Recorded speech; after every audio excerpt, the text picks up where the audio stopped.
अस्सलाम वालेकुम नाजरीन, आप देख रहे हैं पीटीएन न्यूज और मैं हूं आपकी होस्ट कुरातुलैन। शामिल करते हैं आज की अहम खबरें। इसराइली वेशियाना बमबारी से मजीद 60 फलस्तीनी शहीद, 3 अफराद भूख से दम तोड़ गए। हमास की जंगबंदी की हिमायत के बावजूद गजा में इसराइली बर्बरियत थम ना सकी। सहियूनी फोर्सेस के बेघर और इमदाद के मतलाशी फलस्तीनियों पे हमले जारी हैं।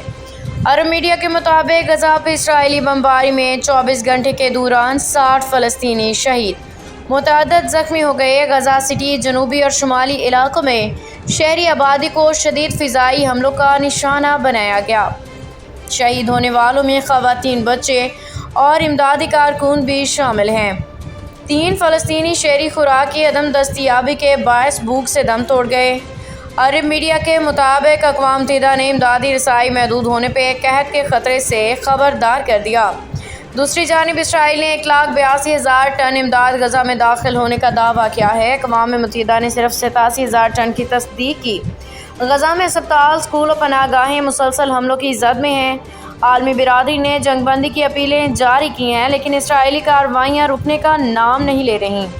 अरब मीडिया के मुताबिक कतर, मिस्र और अक़वाम मुत्तहिदा के सालसी से जंगबंदी की उम्मीद है।